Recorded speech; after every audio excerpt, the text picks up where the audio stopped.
You think when she finally opens up and tells you how she feels, it means you're getting closer. But what if those words aren't vulnerability? What if they're warning signs you're ignoring because you want the story to be different? Listen, there are 5 specific statements that sound like honesty, like progress, like intimacy, but they're actually announcements of disrespect. And the reason most men stay after hearing them is because they've been conditioned to believe that patience equals strength and tolerance equals love. It doesn't. Patience without boundaries is self-abandonment. Tolerance of disrespect is participation in your own erasure. And today we're going to identify the exact phrases that should trigger an immediate, non-negotiable exit. Not out of anger, not out of ego, but out of self-respect and clarity about what you will and will not accept in your life. Before we go further, do yourself a favor and subscribe to this channel. Not because I not need you to, because you need the reminder. You need a voice in your feed that isn't going to cuddle you or sell you fantasy. You need content that tells you the truth, even when it's uncomfortable, especially when it's uncomfortable, because that's the only way you grow. Hit subscribe. You'll thank yourself later. You hear that and you think she's being honest. You think she's doing the mature thing by communicating her emotional availability. And on the surface, sure, it sounds reasonable. But here's what that statement actually means. 99% of the red flag number 1.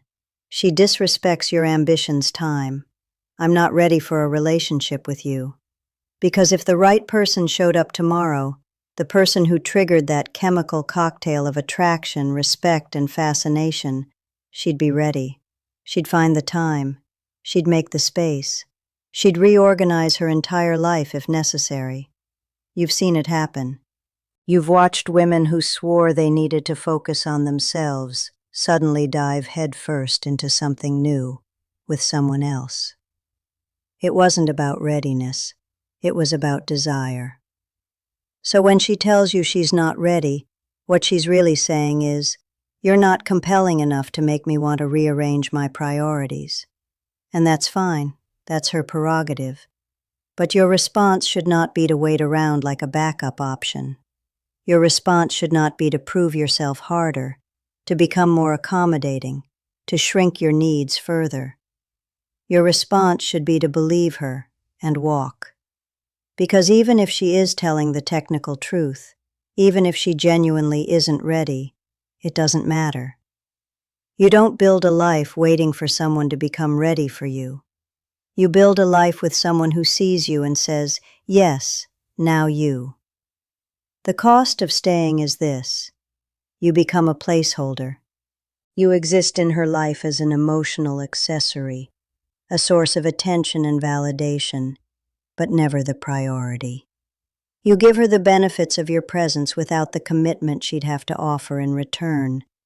And the longer you stay, the more you teach her that your boundaries are negotiable, that your time is elastic, that your self-respect has a price, and that price is her inconsistent affection. Here's the reframe.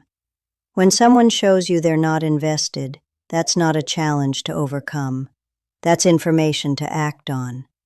Walking away isn't giving up. It's refusing to negotiate your value. It's saying, I'm not interested in potential. I'm not interested in someday. I'm interested in presence, in reciprocity, in someone who matches my effort without needing to be convinced. This one's tricky because it masquerades as self-awareness. She's taking responsibility for her confusion. She's creating distance to gain clarity. That sounds healthy, right? Except here's what I need space actually translates to. I want to keep my options open while I explore other possibilities. And I need you to stay on standby in case those don't work out. Real clarity doesn't require space from someone you're genuinely invested in. Real clarity happens in communication, in transparency, in working through confusion together if the relationship matters. But when someone asks for red flag number 2, she constantly plays the victim's space. What they're usually asking for is freedom from accountability while maintaining access to you. They want the leash long enough to roam, but short enough to pull you back when convenient. And what do most men do? They give her space. They wait. They stay available. They text every few days just to check in.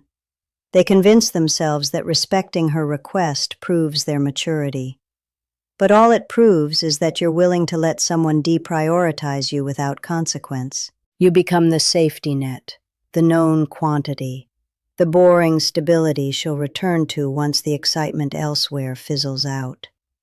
Here's the truth. If she needs space from you, give her permanent space.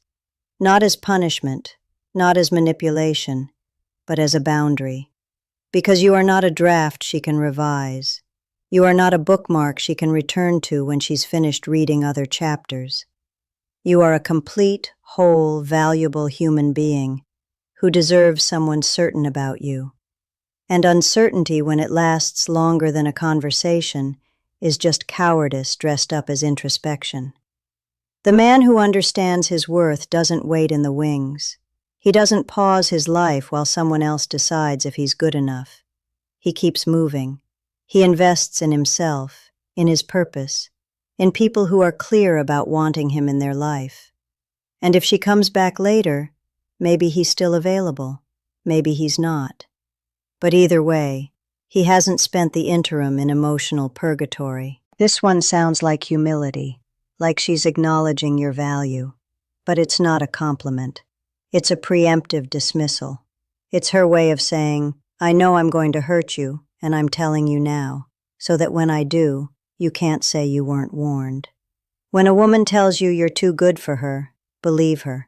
Not because you actually are, because compatibility isn't a hierarchy, but because she's telling you she has no intention of rising to meet you. She's comfortable with her patterns. She's aware of her behavior. And instead of choosing to change, she's choosing to disqualify herself while making it sound noble. This is manipulation disguised as self-awareness. Because now, if you stay and she treats you poorly, it's partially on you.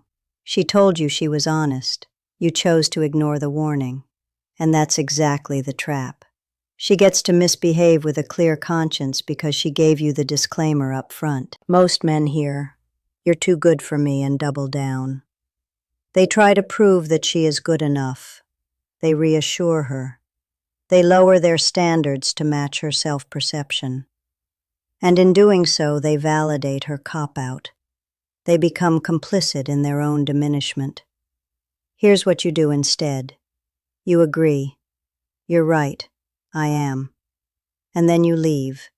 Not cry, not with bitterness, but with clarity. Because someone who genuinely believed they weren't good enough for you would either work to become better or step aside to let you find someone who is. They wouldn't ask you to accept less while framing it as their inadequacy. The cost of staying after hearing this is that you'll forever be managing her guilt and your disappointment. You'll be performing emotional labor to convince her she's worthy, while she performs minimal effort in return. And eventually, you'll resent her for the imbalance, and she'll resent you for making her feel inadequate. It's a lose-lose, built on a foundation of her refusal to take responsibility. This is the statement that ends red flag number 3. She refuses accountability relationships while trying to soften the blow. She's attempting to let you down easy by creating a distinction that doesn't actually exist in functional partnerships. Because here's the reality. I love you, but I'm not in love with you. Means I care about you. I'm used to you. Maybe I even appreciate you, but I'm not attracted to you anymore. I don't desire you, and I'm not willing to do the work to rebuild that. Love without being in love is friendship. It's fondness, it's history, and none of those things are enough to sustain a romantic relationship. What she's saying is, you've become safe, predictable, comfortable, and none of that excites me. The polarity is gone, the tension is gone, and instead of working to recreate it, I'm going to frame this as a mysterious emotional shift that neither of us can control. But it's not mysterious. Attraction fades when one or both people stop growing, stop challenging each other, stop maintaining their individuality. It fades when comfort replaces passion and routine replaces presence. And yes, sometimes that's mutual. Sometimes relationships run their course. But when she phrases it as, "I love you, but I'm not in love with you," she's making it sound like an inevitability rather than a choice. And that removes her accountability. Your job is not to convince her to fall back in love with you. Your job is not to perform harder, to become more romantic, to recreate the early days. Your job is to recognize that she's telling you it's over, and that she's hoping you'll do the heavy lifting of the breakup so she doesn't have to feel like the bad guy. Walk away not because you're hurt, though you will be, but because staying in a relationship where you're loved like a pet instead of desired like a partner is a slow death. It's the erosion of your self-respect, one day at a time. It's waking up next to someone who tolerates you instead of chooses you. And you deserve better than tolerance. The man who values himself doesn't beg for desire. He doesn't negotiate for attraction. He doesn't try to logic someone into wanting him. He simply says, "I understand." And he walks, because he knows that the right person won't need to differentiate between love and being in love. The right person will feel both fully without caveat. This is gaslighting, full stop. When a woman tells you you're overreacting to something she did or said, she's attempting to rewrite reality. She's telling you that your perception is wrong, that your feelings are invalid, that the problem isn't her behavior, it's your response to it. And if you accept that framing, you'll spend the red flag number 4. She uses manipulation tactics. The rest of the relationship questioning yourself. Instead of holding her accountable, here's the pattern.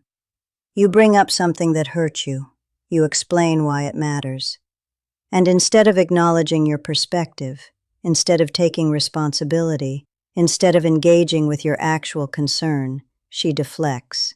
She minimizes. She tells you you're too sensitive, too emotional, too insecure. And now the conversation isn't about what she did. It's about what's supposedly wrong with you. This is a control tactic, because if she can convince you that your reactions are the problem, she never has to change her actions. If she can make you doubt your own perceptions, she can continue behaving however she wants without consequence. And over time, you stop bringing things up. You stop trusting your instincts. You start accepting treatment you know is wrong because you've been conditioned to believe the fault is yours. Let me be clear. Your feelings are data. They're information. They might not always be accurate. Emotions can be influenced by past wounds, by projection, by misunderstanding. But they're never irrelevant. And a partner who respects you will engage with your feelings even if they don't fully understand them. They'll say, "Help me see what you're seeing." They'll ask questions. They'll seek to understand. They won't dismiss you.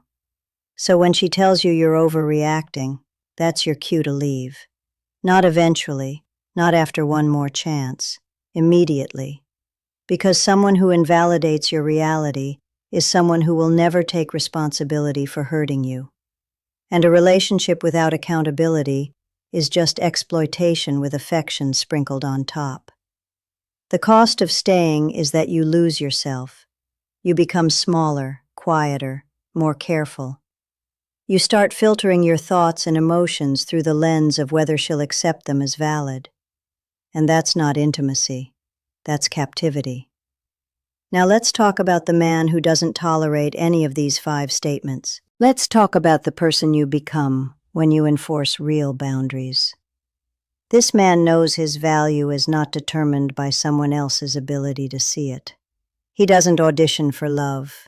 He doesn't perform for approval. He doesn't twist himself into shapes to fit someone else's dysfunction. He's grounded. He's purpose-driven. He has a life that matters to him independent of any relationship, and he protects that life fiercely. When someone tells him they're not ready, he doesn't wait. He believes them and moves forward. When someone asks for space, he gives them all of it, permanently. When someone says he's too good for them, he agrees and walks. When someone claims to love him but isn't in love, he recognizes the relationship is over and acts accordingly. And when someone tells him he's overreacting, he understands that his reality is being red flag number 5. She doesn't support your growth, challenged, and he exits the situation without defending himself. This man doesn't argue, doesn't plead, doesn't try to change anyone's mind, because he understands that people who want to be with you don't need to be convinced. They don't need time, they don't need space, they don't need disclaimers. They just show up consistently, clearly, without ambiguity. And here's what happens when you become that man. You stop attracting people who are confused about you. You stop entertaining relationships that require constant negotiation. You start drawing in people who are certain, who are ready, who see you, and recognize immediately that you're not someone to play games with. Your energy shifts, your standards rise, and your life improves dramatically because you're no longer spending emotional resources on people who don't value them. So, here's what you do right now, today, moving forward. Stop accepting words without action. Stop giving people credit for potential. Stop staying in situations that require you to shrink. If someone tells you any of these 5 statements, you thank them for their honesty, and you walk. No dramatics, no big speech, no attempt to get the last word. You just leave because your presence is a privilege, and you're done granting it to people who don't treat it that way. Redirect your energy toward your mission, toward your growth, toward building a life so compelling that uncertainty from others doesn't even register as a blip. You become so clear about who you are and what you're building that anyone not aligned simply falls away without effort. And you start practicing the word no. No, I'm not waiting. No, I'm not staying in limbo. No, I'm not accepting blame for your behavior. No, I'm not negotiating my boundaries. That word becomes your anchor, your protection, your declaration of self-respect. Here's the truth they don't tell you. You are not the problem. Your standards are not the problem. Your desire for clarity, consistency, and respect is not the problem. The problem is that you've been taught to accommodate people who don't accommodate you. You've been taught that walking away is quitting when in reality it's often the most powerful move you can make. You are the answer. You are the solution. The moment you stop looking final thoughts, choose yourself and walk away for external validation and start enforcing internal standards, everything changes. You stop being the man things happen to and become the man who decides what he will and will not experience. You stop being reactive and become intentional. And that shift, that single shift in posture, transforms every area of your life. So if you needed permission to walk away from someone who's told you any of these 5 things, here it is. Walk. Not because she's a bad person, not because you're punishing her, but because you're honoring yourself, because you're choosing reality over fantasy, because you're refusing to build a future on a foundation of disrespect. And if you want more of this, more truth, more call to action, transform your life today. Clarity, more reminders that you're not crazy for expecting better. Subscribe to this channel, make it a habit. Let this be the place you come to recalibrate when the world tries to convince you that tolerating less is somehow noble. It's not. It's self-betrayal. And you're done with that. You're part of a community now, a community of men who are committed to becoming the best version of themselves, who refuse to settle, who understand that respect isn't negotiable and that self-worth isn't up for debate. Welcome. You belong here.